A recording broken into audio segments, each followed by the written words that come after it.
We may even have some answers. How was practice? Practice was really good. Got out, yesterday and today. I thought, when you have something like that happens and it's disappointing. They came out yesterday and I thought they brought some juice. And Mondays is a day we can get ahead, and we did. And the preparation, we've played decent the last 4 weeks, and it's been because of what they've done Monday through Thursday, and then leading into Friday and our run through. And that's what we've kind of been just talking about. Let's make sure we stay the course. And today they stayed the course, so it was good. I'm sure you're not going to give us specific game plans, but what were that Sunday meeting like as you look back on what happened Saturday and the plan here moving forward? Well, you're talking about from the Tennessee game? Yeah. We had 2 9-play drives and a 12-play drive, and we didn't finish. I said that Saturday night.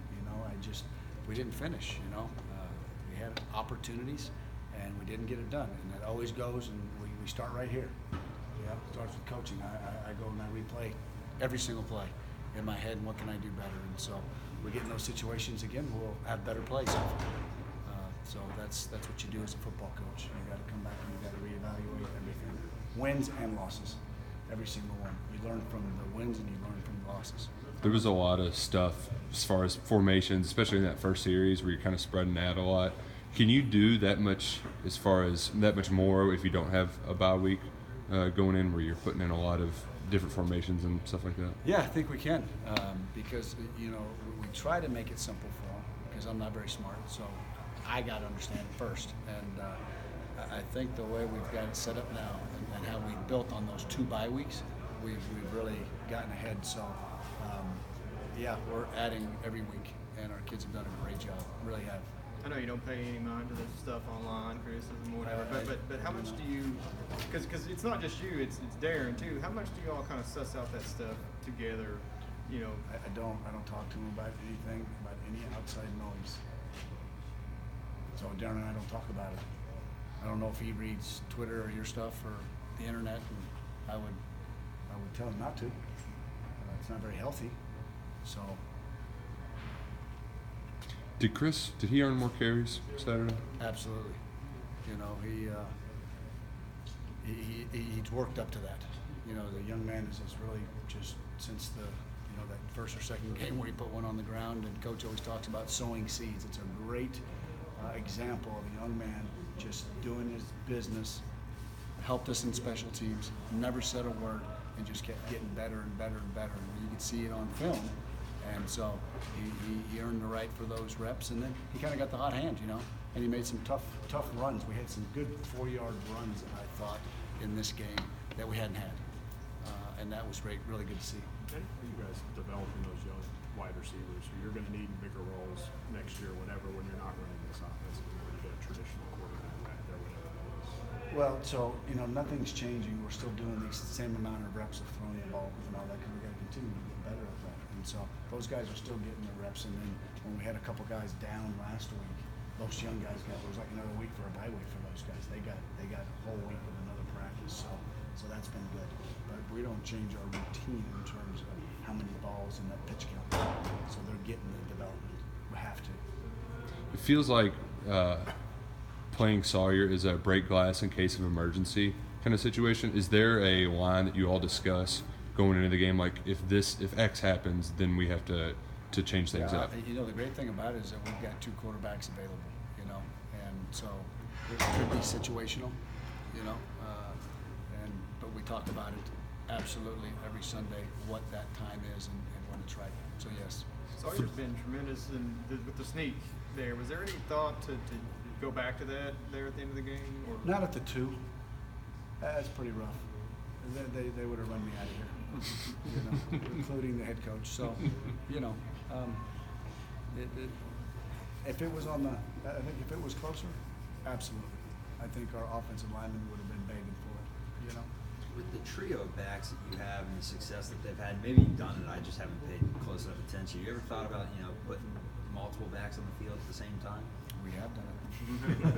Yes, sir. We have. Do you like those formations? Yeah, they were great. I mean, there was a formation this last week that gave Tennessee fits. We had some really good explosive plays out of it, and we're continuing to build on that. we had some play action pass too. That we had some shots. So it was a good for us to have that couple weeks to be able to put stuff like that in. What when you people talk so much about the passing and not throwing, but those multiple back sets and having Lynn back there, I mean, how much does that create problems? You know, even if maybe a defense doesn't think you're going to pass, having all those guys just flying around back there. Yeah, it comes down to gap fit and that integrity. You know, you talked about the different formations that we had, and we were kind of spreading them out, bringing them in. We weren't letting them get comfortable, and that's what you can do. And you know, they've got to practice all those fits, and then whatever they call, they you know, you better be right on your gap fits, otherwise you get, you know, big plays. And we ended up having some pretty good, I think, run plays. I don't know how many yards did we rush for. 302. That's not bad for SEC play, is it? Mm-hmm. Yeah, but you know, it is what it is. You know, it's. I thought our kids did a great job up front against a really good defense, and you know, I thought our staff put together a good plan. You've seen people approach what you're doing in different ways. Missouri crowded the line of scrimmage a lot. Tennessee seemed to play more with its base, at least to my view. What do you think Vanderbilt would do in this matchup, and what would their tendencies show you? I always think that D coordinators, you know, they're going to have wrinkles, but I think they do what they do. You know, I think offensive coordinators do that as well, and they'll have a wrinkle for you or two. I think Missouri, if you look at them, based on what they were doing, you know, with the zero blitz stuff, that's what they showed on film.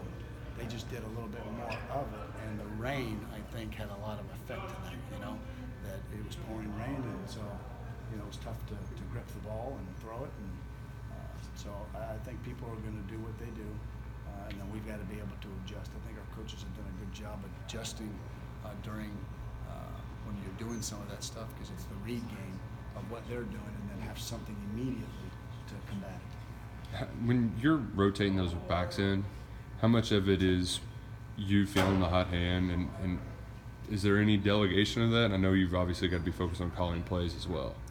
Yes, there is delegation. I have somebody asking me every time. I'm kind of getting a pitch count. You know, if we go 3 and out or only get 4 plays and somebody's hadn't gotten a chance to get into a rhythm, then I'll let him go again. You know, just to try to see if this is the guy,